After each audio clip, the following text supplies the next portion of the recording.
ஜிம்கானா நீ ஃபேமிலியோட பாருங்கண்ணா. செட்டு ஹோஸ்ட் பேண்ட் ரெடி இப்ப கெஸ்டோட பரப்பண்ணா. இந்த நாள் எப்ப வரும் தான் நீங்க இத்தனை நாளா காத்துட்டு இருந்தீங்க.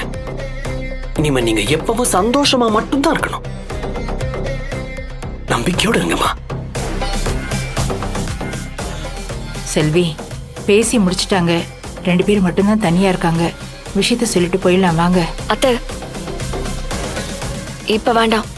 வேலு கொஞ்சம் வெளியில வாங்க. ஏங்க எதுக்குங்க? வாங்க வேலு. வாமா.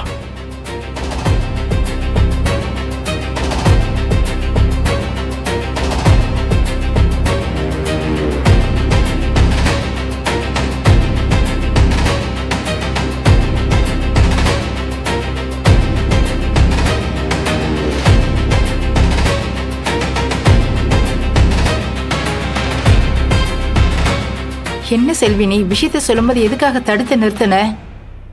பொண்ணோட அம்மா தானே அவங்க. நம்ம விஷயத்த சொல்லிட்டு போயிருக்கலாம்ல. ஆமாங்க, அம்மா சொன்ன மாதிரி இந்நேரம் சொல்லிட்டு நம்ம கிளம்பி இருக்கலாங்க. நீங்க 2 பேரும் அந்த அம்மா சொன்ன ஒரு விஷயத்தை கவனிச்சிங்களா? நாம நினைக்கிற மாதிரி இது ஒரு சாதாரண கல்யாணமே இல்ல. அவங்க பொண்ணுக்கு இது 2வது கல்யாணம். அவங்க அம்மா பேசினதை நீங்க கேட்டீங்கல்ல. தான் பொண்ணுக்கு ஒரு வாழ்க்கை சரியா அமையாம இந்த வாழ்க்கையாவது சரியா அமையணுங்கிற ஏக்கம் அந்த அம்மாவோட பேச்சுல இருந்துச்சு. இந்த கல்யாணம் நடக்கலனா அவங்க உயிரை விட்டுருவேன்னு சொல்றாங்க. அத்தை நாம இவ்வளவு தூரம் சிரமப்பட்டு வந்தது யாருன்னே தெரியாத ஒரு உயிரை காப்பாத்துறதுக்காக தான், உயிரை எடுக்கிறதுக்காக இல்ல. நாம பாட்டுக்கு பதட்டத்துல விஷயத்த சொல்ல போய் அந்த அம்மாவுக்கு ஏதாவது ஆயிடுச்சுன்னா அந்த பாவத்தை நம்ம தலையில தான் சுமக்கணும். சரிங்க, இப்ப நம்ம என்ன பண்றது? அதுக்கு கல்யாண பொண்ணோட உயிருக்கும் எந்த ஆபத்தும் வந்துடக்கூடாது. ஆனா அதே நேரத்துல எந்த சூழ்நிலையிலயும் இந்த கல்யாணம் நிக்கவும் கூடாது. பொண்ணோட அம்மாக்கு இந்த கல்யாணம் சந்தோஷத்தை கொடுக்கணும். ஒரு தகவல் சொல்ல வந்த நமக்கு இப்ப நமக்கு 3 பொறுப்பு இருக்கு. அது நம்ம 3 பேரும் தான் சுமக்கணும். அம்மாடி நீ சொல்றதெல்லாம் சரிதான். இப்போ நாம என்ன பண்றது? இந்த விஷயத்தை எப்படி அவங்க கிட்ட சொல்றது?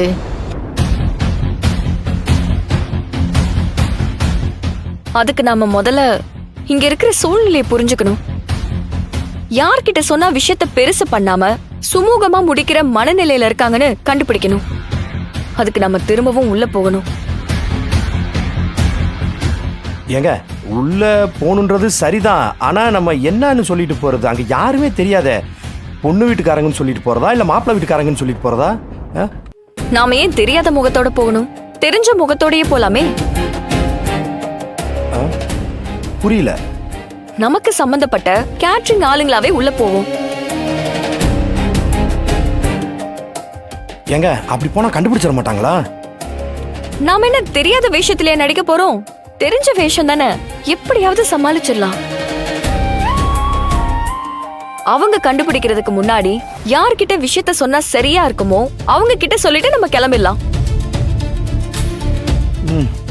சரிங்க, நல்ல யோசனை தான். இப்போ நம்ம ஆளுக்கு ஒரு திசையில போவோம். வேலு நீங்க மாப்பிள்ளை எங்க இருக்காருன்னு பாருங்க. அவரோட மனநிலை என்னவா இருக்குன்னு நோட் பண்ணுங்க. நான் பொண்ணு எங்க இருக்காங்கன்னு பாக்குறேன். அத்தை நீங்க பையனோட அம்மா இல்ல பொண்ணோட அம்மாவை ஃபாலோ பண்ணுங்க. யாருக்கு எப்ப சொல்ற சிச்சுவேஷன் வருதோ சொல்லிடலாம். சரியா? சரிங்க.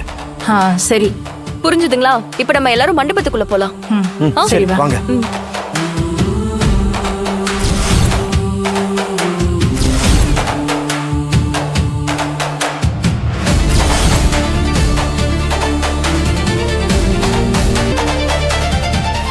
அத்தை அத்தை சொல்லு தங்கம். இந்த பக்கம் மாமாவோட போட்டோ, இந்த பக்கம் வினோதினி அக்காவோட போட்டோ பெருசா போட்டு நடுவுல செம்மையா ஹார்ட் லைட் போட்டா சூப்பரா இருக்கும். அப்படியா தங்கம்? ஐயோ முன்னாடியே உங்ககிட்ட ஐடியா கேட்காம போயிட்டேன் பாத்தியா? வாங்க ரங்கநாயகி அம்மா.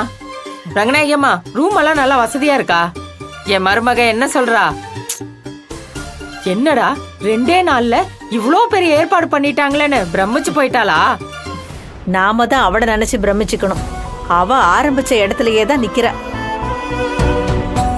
இப்ப கூட மூஞ்ச தூக்கி வச்சுக்கிட்டு தான் இருக்கா. அதெல்லாம் நான் சொன்னா என் மருமக கேட்டுக்குவா. மேகலா இத பாரு, சொல்லுங்க அத்தை. நான் சொன்னேன்னு உன் வினோதினி அக்காவை கொஞ்சம் கூட்டிட்டு வரையாமா?